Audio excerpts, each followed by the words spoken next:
네, 하나님께서 20장의 십계명을 주셨습니다. 아주 기본적인 모법이 되죠. 네, 1계명부터 4계명까지가 하나님에 관한 법을 주셨고, 그리고 5계명부터 10계명까지는 인간관계의 도덕률로 주신 말씀이 십계명입니다. 근데 이제 오늘 21장에 넘어오니까 21장부터 23장까지는 사람들이 살아가면서 생기는 여러 가지 인간관계 문제들에 대한 형사법과 민사법을 다뤄주고 있습니다.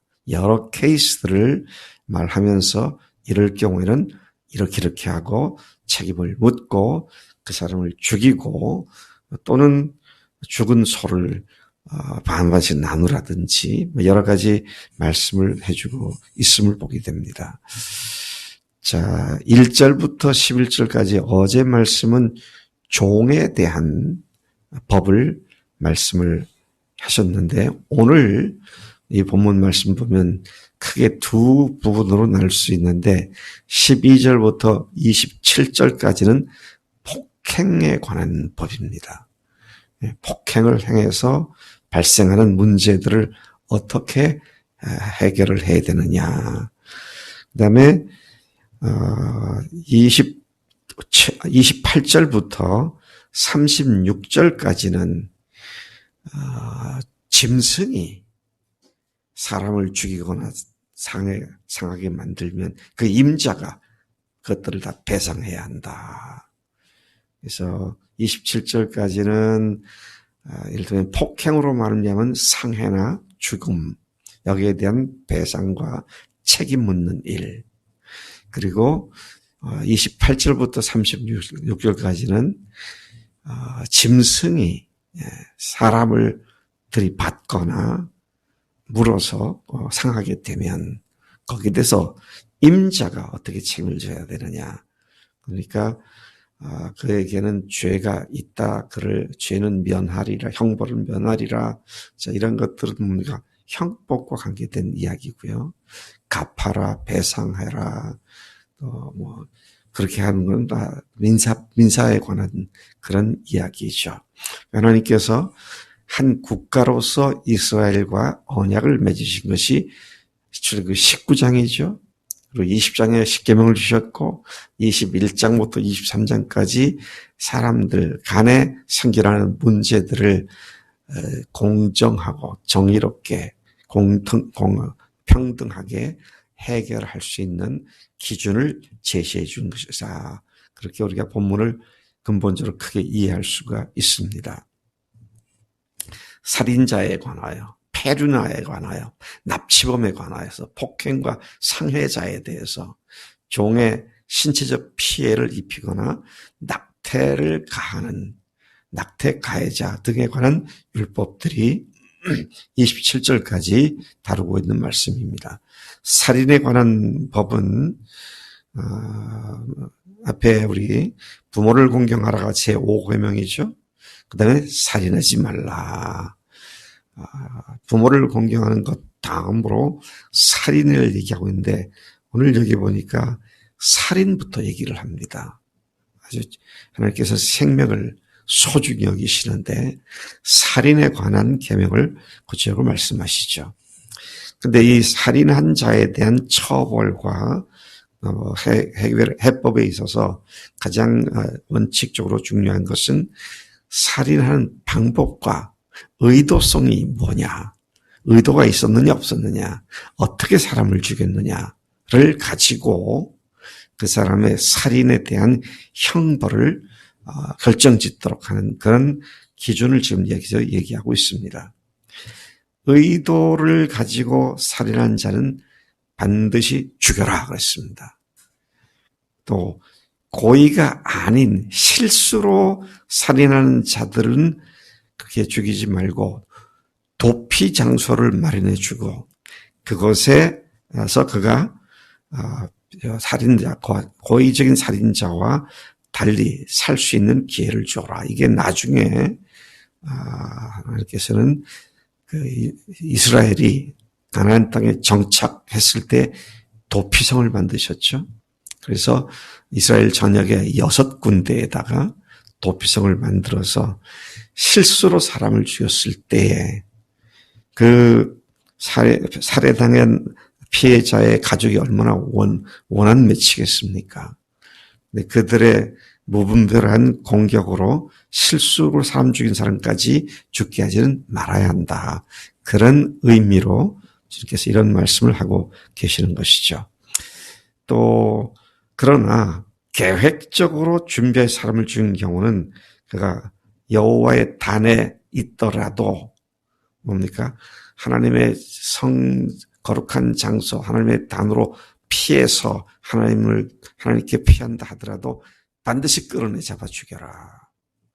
계획적인 살인, 의도적인 살인은 반드시 처벌을 하되 죽여야 한다. 그러니까 여기 세 종류의 살인이 얘기되고 있습니다. 첫째는 계획적인 살인이 있고요. 그다음에 계획하지는 않았지만 우발적으로 홧김에라든지 그렇게 하는 살인이 있고요. 세 번째는 전혀 살인할 의도가 없었는데 실수로 예를 들어서 사람을 때밀쳤는데 넘어져서 뇌진탕으로 죽었다든지 이런 세 경우를 구분해서 하나님께서 구체적으로 어떻게 해야 하는지를 말씀하고 있음을 보게 됩니다. 하나님께서는 그토록 생명을 귀하게 여기시고요. 오늘날의 법도 살인죄나 사람의 생명을 침해한 죄를 가장 중요한 범죄로, 중죄로 다스리고 있는 여러 나라 국가들의 법을 보게 됩니다. 15, 16절에서는 폐륜화에 관한 법을 말씀하죠. 부모를 치는 자, 부모를 저주하는 자는 반드시 죽이라 그랬습니다. 부모를 저주하는 자, 부모를 구타하는 자, 이런 폐륜화는 반드시 죽이라. 여러분, 적어도 우리 교회 어린아이들에게 또 청년들에게 이건 꼭 가르쳐야 합니다. 부모를 욕하고 저주하고 부모를 때리기도 하고 하는 이런 것들은 있을 수가 없기 때문에 반드시 죽이라. 반드시 죽이라고 했어요. 반드시. 그다음에 납치범에서 납치해서 인신매매를 하거나 하는 이 납치범에 관해서는 16절에서 보니까 사람을 납치해서 팔거나 자기가 종으로 부려먹거나 이런 사람들에 대해서는 이 사람들에 대해서도 반드시 죽이라 그랬습니다. 생명을 물건으로 취급하는 자들, 자 이런 사람들에 대한 하나님의 법칙이 거기에 나와 있고요. 그 다음에 사람을 때려서 상해를 했을 때, 상해를 입혔을 때 어떻게 해야 되느냐. 18, 19절이 말씀하고 있습니다. 싸움하다가 돌이나 주먹으로 상대방을 쳤지만 죽지 않고 상해만 입혔을 경우 가해자는 형벌을 면하게 된다. 그러나 그가 완치될 때까지 치료해주고 거기에 상응하는 배상을 반드시 해줘라. 형벌을 면한다란 말은 그 일로는 죽임을 당하지 않는다. 그런 말씀을 하고 있는 것입니다. 그 다음에 이제 당시에 종을 많이 두고 있었죠. 종, 노예. 이제 20절과 21절, 26절, 27절이 종에게 신체적 상해를 입히는 것과 관련된 법을 말씀하고 있습니다. 상전이 그 남종이나 여종을 매질해서 당장에 죽게 되면 반드시 형벌을 받아야 한다. 아무리 그것이 종이라 하더라도 완전히 죽여버리는 매질을 하게 되면 아무리 자신의 종이 자기 소유에 지나지 않는다 해도 종의 목숨을 바로 빼앗은 것과 그 주인의 무자비함에 대한 처벌을 하라고 그렇게 말씀을 하고 있는 것입니다. 그러나 그에게 매맞은 종이 하루 이틀 바로 죽지 않고 하루 이틀을 연명하면 그 주인은 처벌받지 않는다. 그 이유는 종이 주인의 재산이기 때문에 주인의 처분권을 인정해줘서 처벌하지 않는다. 그렇게 말씀하고 있고요. 27절에서는 그 종이나 여종을 구타해서 이를 깨트리고 빠뜨리면, 이를 상하게 하면 그 이에 대한 보상으로 그 종을 해방시켜라. 놓아주어라. 이제 그런 법으로 함부로 종에 대해서 주인들이 함부로 사람들을 상해하거나 하지 못하도록 그런 법을 주십니다. 또 낙태를 하게 대한 사람, 그 사람들에 대한 처벌과 또 사람들에게 상해를 입혔을 때 어떤 식으로 해야 되느냐 하는 것이 22절부터 25절까지 나와 있습니다. 임신한 여인과 싸우다가 그 여인이 낙태하게 되면 그거 외에 다른 특별한 해가 없으면 그 남편이 요구하는 대로, 그리고 재판장의 판결에 따라 반드시 벌금을 내라. 낙태한 것 때문에 사람을 죽이기까지 할 필요는 없지만 그걸 반드시 보상을 해야 한다. 또 그것만이 아니고 다른 어떤 해가 있으면, 상해를 입혔으면 동해 또는 동일보복법을 적용시켜라. 동일보복법이 뭐냐? 생명은 생명으로, 눈은 눈으로, 이는 이로, 손은 손으로, 발은 발로, 된 것은 된 것으로, 상하게 한 것은 상하게 한 것으로, 때린 것은 때림으로 되갚으라는 겁니다. 받은 대로 보복하라는 의미이죠. 야, 좀 너무 심하지 않나 이런 생각이 들죠. 근데 반대입니다. 뭐가 반대냐? 보복을 최소화하기 위한 방법입니다. 사람은요, 어떻습니까? 내 오른쪽 눈을 갖다가 상하게 하면 보복은 어떻게 하려고 그래요? 우리 속에 이러는 심리가 뭡니까? 그 사람은 양눈을 다 멀게 하고 싶어요. 근데 눈은 눈으로, 이는 이로 할 때는 그 이상을 넘어가지 말라는 거잖아요, 지금. 이게 어떻게 보느냐에 따라서 하나에 따라서, 물론 훗날 하나님은 이것까지도 다시 말씀해 주시죠. 마태복음 5장에서 예수님께서 친히 말씀하셨죠. 네. 눈은 눈으로, 이는 입으로 갚으라 하였다는 것을 너희가 들었으나 나는 너희에게 이르노니 악한 자를 대적하지 말라. 누구든지 내 오른편이 뺨을 치거든 왼편을 내 오른뺨을 치거든 왼편도 돌려대라. 겉옷을 달라 그러면 속옷까지 주어라. 오래를 억지로 가게 하려면 심리를 가져라. 원수를 미워하지 말고 원수를 사랑해라. 자, 이것이 근본적인 하나님의 사랑임을 우리가 보게 되죠. 이 말은 뭘 얘기하는 겁니까? 우리는 예수님의 피로, 그리고 그의 부활로 새로운 생명 가운데 태어난 우리는 인간적인 본능적인 충동에 따라 살지 않고 하나님께서 주신 사랑의 법에 따라 살아야 한다. 이것을 다시 우리에게 일깨워 주는 겁니다. 네가 나한테 이렇게 했지? 두고 봐라. 내가 반드시 되갚아 주리라. 이렇게 하지 말라는 거잖아요. 사랑하라는 겁니다. 용서하라는 거예요.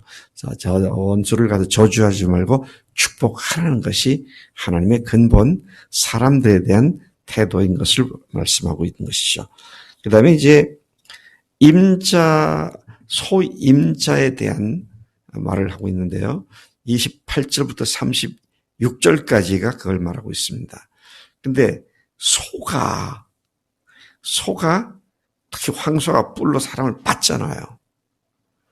그래서 사람이 죽습니다. 상해를 입어요. 그 문제는 어떻게 처리해야 하느냐, 이런 문제가 있죠. 근데 소가 사람을 받아 죽이면 그 소는 반드시 돌로 쳐서 죽이라는 겁니다. 그래서 고기도 먹지 말라는 겁니다. 그런데 그 임자는 죄가 없다. 형벌을 받지 말아야 된다. 이렇게 말씀하는데, 그런데 그 소가 평상시에 들이받는 습관이 있는데, 그래서 그것 때문에 그 조치를 잘하라고 경고를 받았는데도 불구하고 그대로 놔두었다가 그 소가 사람을 받아서 죽게 하면 그 임자는 반드시 책임을 져야 한다. 이제 그런 말씀을 하고 있는 것이죠. 어떻게 하라고요? 어떻게 책임지라고요? 들이받아 사람을 죽게 한 그 소와 임자도 다 죽이라는 겁니다. 그러니까 여러분, 우리가 다른 사람에게 해가 될 만한 일을 방치해 두는 것도 엄청난 잘못입니다. 내가 직접 안 했으니까 괜찮아가 아닙니다. 뻔한 결과를 알면서도 그러면 안 되죠.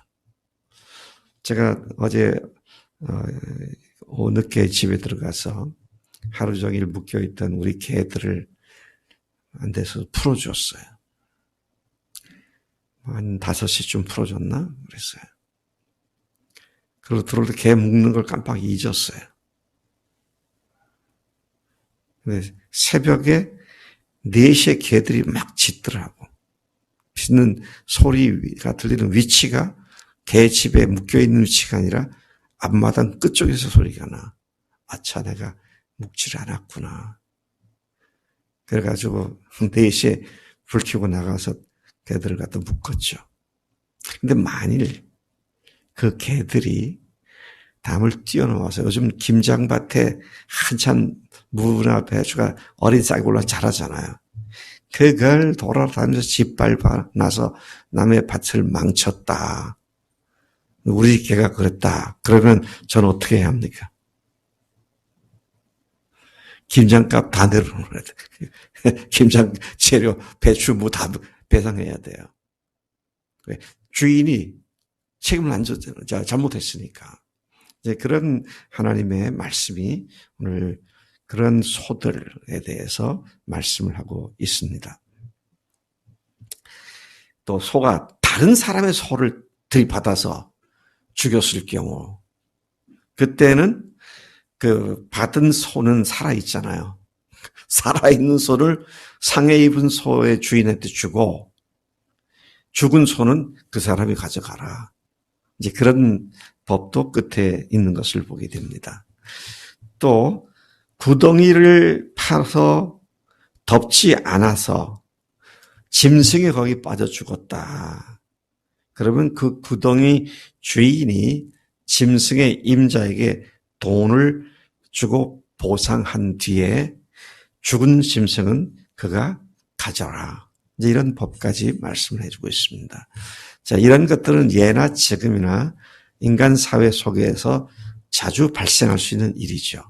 근데 200만의 히브리인들이 함께 한 국가를 이루고 살아가는 과정에 이런 문제가 부지기수로 발생할 수 있죠. 하나님께서는 이것을 통해서, 이스라엘을 통해서 온 인류가 어떻게 하나님을 공경하고 다른 사람들에게 상해를 입히지 않고 살아야 하는지, 무엇이 공정한 것인지, 무엇이 바른 것인지를 가르쳐 주신 말씀이죠.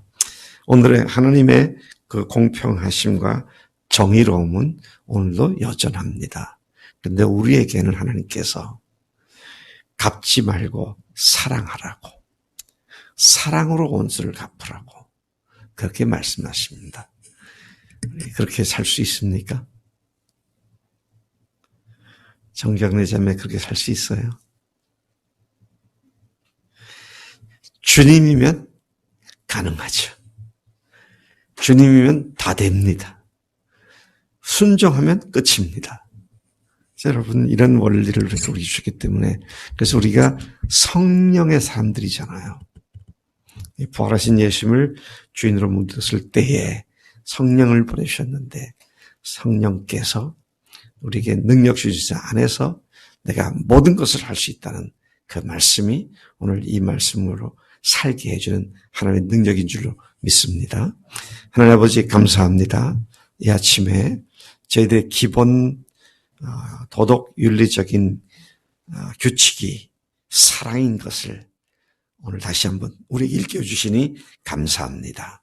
하나님, 구약의 하나님의 공의가 오늘 사랑으로 완성됨을 저희들이 너무 잘 알고 있습니다. 성령님, 우리 속에 역사하시는 내 하나님 아버지, 우리로 하여금 이러한 하나님 말씀에 절대 순종하여 하나님의 전설적인 사랑의 사람들의 이야기가 간증으로 계속 생겨나도록 복 주시옵소서. 감사합니다. 예수님의 이름으로 기도했사옵나이다. 아멘. 아멘. 오늘 이 말씀대로 우리가